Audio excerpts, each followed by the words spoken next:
အားလုံးမင်္ဂလာပါအခုတတမရန် grade 7 geometry ထဲကမှာအခန်း1အနည်းပြန်စတုဂံများနဲ့ trapezium ထဲကမှာအခန်း1.4ဖြစ်တဲ့အနည်းပြန်စတုဂံများဆောက်လုပ်ဆွဲသားခြင်းထဲကမှာ1.4.1ရဲ့နေဆက်အနာနှစ်ခုနဲ့ကြားတော့ပေးထားသောအနည်းပြန်စတုဂံတစ်ခုဆောက်လုပ်ဆွဲသားခြင်းကြောင့်ကိုဆွေးနွေးသွားမှာဖြစ်တယ်အနီးဆက်အနာနှစ်ခုလို့ပြောတဲ့ကြောင့်ဒီမှာ AB ပြီးလို့ရှိရင်သူနဲ့ကပ်ရက်ဖြစ်တဲ့ BC ပေးထားတယ်နှစ်ခုဖြစ်တယ်ဂျားတောက်ဖြစ်တဲ့အတွက်ကြောင့်တောက် ABC ဆိုတာကိုပေးထားတယ်ဒါဆိုရင်ပေးထားချက်ပြန်ဖတ်ပြကြည့်မယ် AB ညီမျှခြင်း6စင်တီမီတာ BC ညီမျှခြင်း5စင်တီမီတာတောက် ABC ညီမျှခြင်း50ဒီဂရီရှိသောအလက်ပြိုင်စတုဂံ ABCD ကိုဆွဲပါဟုတ်ပြီဒါဆိုရင်ကလေးတို့သိထားရမှာကအလက်ပြိုင်စတုဂံတစ်ခုဆွဲတော့မယ်ဆိုရင်ပေးထားချက်အနည်းဆုံး3ချက်ရှိရပါမယ်ဟုတ်ပြီဒီမှာပေးထားတာ AB ဆိုတဲ့အနားရယ် BC ဆိုတဲ့အနားရယ်ဒေါက် ABC ဆိုတဲ့ဒေါက်တစ်ထောင်ရယ်ပေးထားတယ်ဘယ်နှခုပေးထားရလဲ3ခုဟုတ်ပြီ3ခုပေးထားဒါဆိုရင်အဲ့ဒါကိုဘာဆွဲရမလဲနှစ်ပြိုင်စတုဂံဆွဲရမယ်စတုဂံလို့ဖြစ်တဲ့အတွက်ကြောင့်မို့အနာ၄နာပါဟုတ်ပြီဒါဆိုရင်ပထမဆုံးအဆင့်အနေနဲ့ဘာလုပ်ကြမလဲဆိုလို့ရှိရင်တို့အဆင့်1အနေနဲ့ဘာလုပ်ကြမလဲမျက်စိထဲမှာမြင်သာအောင်ဟောဒီ A B C D ဆိုတာကိုပုံချမ်းလေးအရင်ဆွဲကြမှာဖြစ်ပါတယ်ဟုတ်ပြီပုံချမ်းဆွဲမယ်ဒါဆိုရင်ပုံချမ်းဆိုတဲ့အတွက်ကြောင့်မို့လက်ပြန်စတုဂံဆိုရင်အနာဘယ်နှနာရှိလဲဟုတ်တယ်၄နာဒါဆိုအနာ၄နာပါတယ်ပုံဆွဲကြည့်ကြမယ်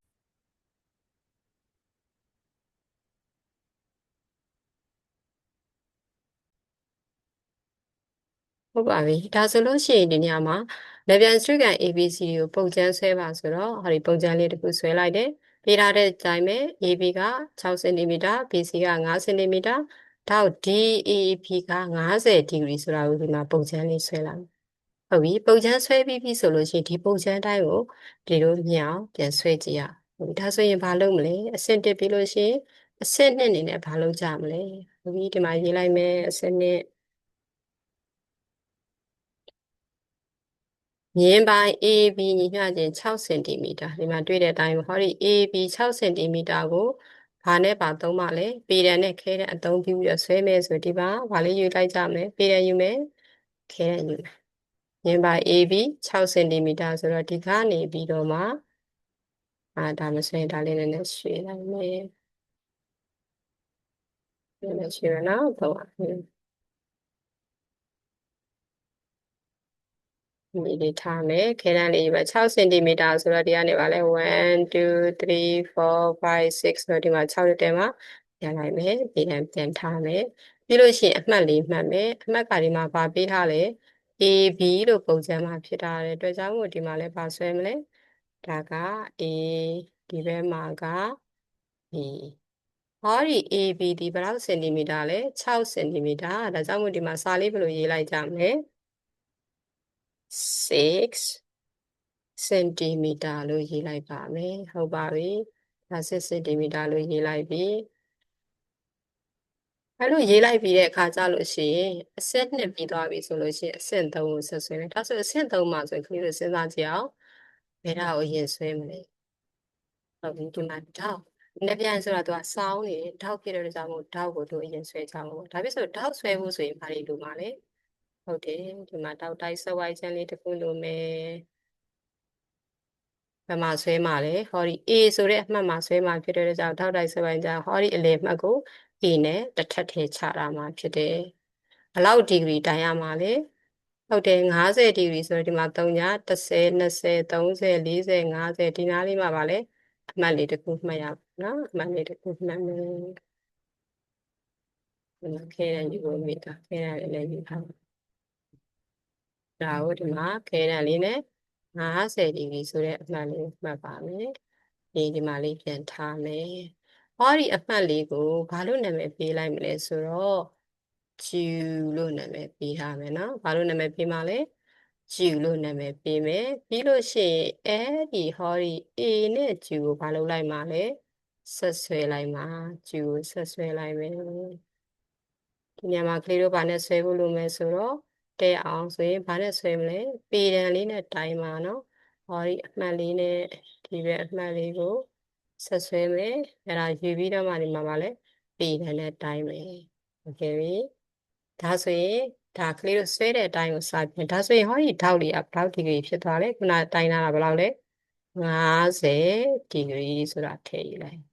ဒါဆိုရင်ကိုရေးထားတာကိုသိအောင်တကယ်ချင်းနေသိအောင်ဆရာမတို့သိအောင်ဆိုလို့ရှိရင်ဘာလုပ်ကြမလဲပြန်ရေးပြရမယ်ဒါဆိုရင်ကိုဆွဲတဲ့ဟာကိုပြန်ပြောကြည့်မယ်ဆိုရင်ဘာကိုပို့ထားလဲ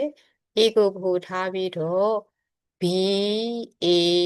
Q ဆိုတာကိုဘယ်လောက်ဒီဂရီဖြစ်အောင်ဆွဲလဲ50ဒီဂရီဖြစ်အောင်ဆွဲဒါဆိုအဆင့်ဘယ်လောက်လဲခုနအဆင့်2ပြီးတော့ဒါအဆင့်ဘယ်လောက်လဲဟုတ်တာပေါ့အဆင့်3ဒါဆိုကလေးတို့အဆင့်3ကိုဘယ်လိုရေးချကဲဟုတ်ပါပြီဒါဆိုလို့ရှိရင်ဒီမှာအဆင့်3မှာပါလဲ A night down to AB ညီမျှခြင်း50ဒီဂရီကိုထောက်တိုင်းဆက်ဝိုင်းခြင်းနဲ့ထောက်တိုင်းဆက်ဝိုင်းခြင်းအင်္ဂလိပ်လိုခေါ်တော့ပါလဲ protector နဲ့တိုင်းပြီးတော့ဘယ်လောက်ဒီဂရီဆွဲလိုက်လဲ50ဒီဂရီဆွဲလိုက်ပြီဟုတ်ပြီနောက်တစ်ဆင့်ဘာဆက်လုပ်မှာလဲဟုတ်တာပေါ့နောက်တစ်ဆင့်ကကြတော့ဒီမှာနော် AQ ကနေပြီးတော့ပေတံမြစ်တိုင်းပြီးတော့ AD ကဘယ်လောက်ပဲပေးထားတာလဲဒီမှာက BC က5စင်တီမီတာဆို AD ကလည်းဘယ်လောက်ရှိရမလဲ5စင်တီမီတာပဲဒါဆိုရင်ဟောဒီ AQ ဆိုတဲ့အထဲမှာ5စင်တီမီတာဆိုတာဘယ်နေရာလဲသိဖို့အတွက်ဘာသုံးရမှာလဲပေတံလို့ခေါ်တဲ့ ruler သုံးပါမယ်ဟုတ်ပါပြီဒါဆိုပေတံလေးကိုတို့ယူလိုက်ပါမယ်ပေတံလေးကိုယူလိုက်ပြီးတော့9လို့ပြောတဲ့အတွက်ကြောင့်မို့ဒီကနေပြီးတော့9ဆိုတဲ့အမှတ်ကိုမှတ်မယ်1 2 3 4 5 5စင်တီမီတာဆိုတဲ့အမှတ်လေးမှတ်လိုက်မယ်ဟုတ်ပြီဒါဆိုဟောဒီ9စင်တီမီတာဆိုတဲ့အမှတ်လေးနေရာမှာဒီပုံချမ်းရဘာလို့ရေးထားလဲD လို့ရေးထားတယ်ဒါဆိုရင်ဒီနေရာမှာဘာရေးမလဲ D လို့ရေးမယ်ဒါပြီလားဒါဆိုအဆင့်၄က A ကျူမြင်းပေါ်မှာပေတံရူလာဖြစ်တိုင်းပြီးနိုင်ကတလုံးပဲနော်ရူလာနဲ့တိုင်းပြီး AD ညီမျှခြင်းဘယ်လောက်စင်တီမီတာလဲ5စင်တီမီတာဒါဆိုဒီမှာ5စင်တီမီတာလို့ပြောလိုက်ဟုတ်ပါပြီနောက်တစ်ဆင့်ဘာကိုဆွဲရမလဲဒီမှာ5စင်တီမီတာပေးထားတော့ဒီ B ကနေပြီးတော့ဘာဆွဲရမလဲ5စင်တီမီတာလေးဆွဲမယ်ဒါဆိုရင် 40 C ဆိုတဲ့အမှတ်ကိုသိဖို့အတွက်ဒီကနေလည်းပဲ6စင်တီမီတာလာရမှာဆိုတာဖြစ်တဲ့အတွက်ကြောင့်ကိုအတိအကျဖြစ်အောင်ဆိုရင်ဘာသုံးရမလဲခဏလေးစဉ်းစားမယ်နော်ဘာသုံးရမလဲစဉ်းစားကြည့်အောင်ဟုတ်ပါပြီဒါဆိုရင်ကလေးတို့ပြောထားတဲ့အတိုင်းပဲတို့ကဘာကိုအသုံးပြုမှာလဲဟုတ်တယ်ထောက်ချွန်ဆိုတဲ့ compass ကိုအသုံးပြုမယ်ဒါဆို compass ကိုယူလိုက်ပြီအချင်းဝဲဘယ်လောက်ရှိရမလဲ5စင်တီမီတာဒါဆိုဘာနဲ့တိုင်းမလဲ5စင်တီမီတာပေတံနဲ့တိုင်းပါပေါ့ကဲပေတံကိုယူလိုက်မယ်ပေတံကိုယူပြီးတော့မှဒီမှာ compass ကိုဘယ်လောက်ပြောင်းတိုင်းရမလဲ5စင်တီမီတာဒါဆိုဒီမှာယူမယ်ဒီမှာ5စင်တီမီတာပြောင်းတိုင်းလိုက်ပါမယ်5စင်တီမီတာပြောင်းတိုင်းလိုက်မယ်ဒါဆိုရင်အဲ့ဒါကပေတံတိုင်းပြီးသွားပြီဆိုရင်ဒီကောင်ပြန်ထည့်လိုက်ဒီနေရာမှာ B ကိုတိုင်းလိုက်မယ်ဘယ်လောက်ယူရမလဲ5စင်တီမီတာဖြစ်တဲ့အတွက်ကြောင့်မို့5စင်တီမီတာရှိတယ်ဟုတ်ပြီဒီမှာအဝန်းပိုင်းရှိတယ်ဒီမှာအဝန်းပိုင်းလေးရသွားပါပြီဒါဆိုအဝန်းပိုင်းခဏဖယ်လိုက်မယ်ပြီးတော့သူ့မှာအဲ့လိုတိုင်းတယ်လို့မျိုးပဲနောက်တစ်ခုကျတော့ဘာကိုပို့ပြရမလဲဆို D ကိုပို့ပြုမယ်ဒီကိုဗဟိုပြုတဲ့အခါကျတော့ဟောဒီဒီကနေပြီးတော့ဒီအမှတ် C ကိုဆွဲတာဒီဘယ်လောက်စင်တီမီတာလဲ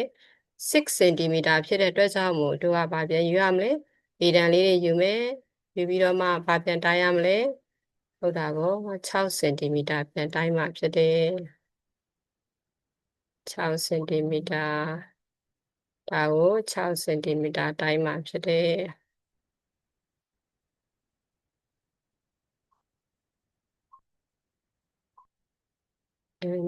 ရွှေမြင်း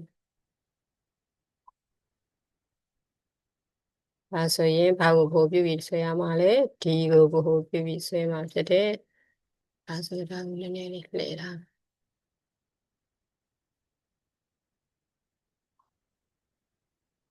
ဒီကိုပို့ပြုပြီးဆွဲမှာဖြစ်တယ်ဟုတ်ပြီဒါဆိုရင်အခုဆွဲရတာဒီတို့ကဘာကို ဘိုးပြုပြီးဆွဲတာလေဒါကအဆင့်ဘယ်လောက်ဖြစ်သွားမလဲဒီကိုဘိုးပြုပြီးဆွဲတာကအဆင့်6ဒီကိုဘိုးပြုပြီးဆွဲတဲ့အခါမှာအလျားဘယ်လောက်ရှိတာလဲဟုတ်တာပေါ့6စင်တီမီတာဘာဖြစ်လို့လဲဆိုတော့ဟောဒီ AB နဲ့မျက်နှာချင်းဆိုင်ဖြစ်တဲ့အတွက်ကြောင့်မို့ DC ကို6စင်တီမီတာတိုင်းတာဖြစ်တယ်ဟုတ်ပြီဒါဆိုကလေးတို့ရေတို့စာတွေဘယ်လိုရေးဟုတ်ပါပြီဒါဆိုလို့ရှိရင်ခုနကလေးတို့ဆွဲထားတဲ့ဒီလိုဆွဲတဲ့အတိုင်းပဲဗာရေးမလဲဒီကိုဗဟိုပြုရင်အချင်းဝက်ဘယ်လောက်ရှိလဲ6စင်တီမီတာရှိတဲ့အဝန်းပိုင်းကိုဖြတ်တာဒီအမှတ်လေးမှာဖြတ်တယ်ဒီအမှတ်ကိုဘာလို့နာမည်ပေးမလဲဟုတ်တာပေါ့ C လို့နာမည်ပေးပါမယ်ဒါဆိုလို့ရှိရင်အခုပြောတဲ့ဟာကတို့ Thomas student ပုံဖြစ်ပြီလားဖြစ်ပြီဘာဆက်လုပ်ရမလဲခေလို့ကြည့်ရဟုတ်တာပေါ့ဟောဒီမှာဟောဒီ DC ဆိုတဲ့အမှတ်နဲ့ Q ဆိုတဲ့အမှတ်ကိုဆက်ဆွဲမယ်ဘာသုံးမလဲဟောဒီပေတံလေးသုံးမယ်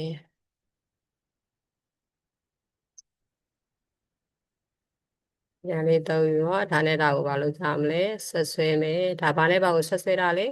D နဲ့ C ကိုဆက်တယ်ပြီးလို့ရှိရင် B နဲ့ဘာကိုဆက်ရမလဲဟုတ်တယ်ဒီ C နဲ့ကိုဆက်မယ်ဒီမှာမတင်းဘူးဒီကိုနည်းနည်းရွှေ့ဒီကိုလည်းနည်းနည်းရွှေ့ဒီကိုလည်းနည်းနည်းရွှေ့အဲ့ဒီမှာမှန်ရအောင်ဘာလုပ်ရမလဲဆိုဒီမှာ tick လေးဖြစ်အောင်လုပ်လိုက်မယ်နော်တစ်ချက်ဘာတို့ tick လေးနဲ့မြည်အောင်အဲ့ဒါမှဆွဲလိုက်တဲ့ခါကျခဲတန်းဆွဲမယ်ဆိုလို့ရှိရင်သူလည်းဝင်သွားမှာဖြစ်တယ်အဲ့ဒါပြီးတော့မှဒါလေးနည်းနည်းရွှေ့ဒါလေးနည်းနည်းရွှေ့တည်ပြီလားတည်ပြီဘူးဟုတ်ပြီတည်ပြီဆိုလို့ရှိရင်ပြည်တယ်နဲ့ဒီမှာထောက်ခြင်းပဲတည်သွားပြီဒါနဲ့ဒါကိုဆက်လိုက်တယ်ဘာနဲ့ဘာကိုလဲ C နဲ့ B ကိုဆက်တယ်ဒါဆိုရင်အခုဆွဲလိုက်တာပဲတစ်ချက်ရှိလဲ D နဲ့ C ကိုဆက်တယ် B နဲ့ C နဲ့ B ကိုဆက်တယ်ဒါဆိုရင်တို့လေးစဘလို့ရေးကြမလဲအဆင့်ဘယ်လောက်ဖြစ်သွားပြီလဲဟုတ်တာပေါ့အဆင့်9ဖြစ်သွားပြီဘာရေးမလဲ D နဲ့ C B နဲ့ C ကိုဆက်သည်ဟုတ်ပြီဒါလည်းဆွဲလိုက်ရောဘာဖြစ်သွားပြီလဲဘာဖြစ်သွားပြီလဲကလေးတို့စဉ်းစားကြည့်အောင်ပေါ့ဟုတ်တာပေါ့ဒါဆိုလို့ရှိရင်အခုဒီလိုလိုအပ်တယ်ဟာဒီ A B C D ဆိုတာကအခုလိုအပ်တယ်အနက်ပြန်စတုကန် ABCD ကိုမရသွားဘူးလားဟုတ်တယ်ရသွားရင်အဲ့ဒါကိုပြည့်စုံခြင်းဒီဒါဘယ်လောက်ဒီဂရီလဲဒါဘယ်လောက်စင်တီမီတာလဲ5စင်တီမီတာဟုတ်ပါပြီဒါလောက်ဆိုလို့ရှိရင်တော့အခလေးတို့ပြန်ပြီးတော့ဆွဲတက်မယ်လို့ယူဆတယ် bye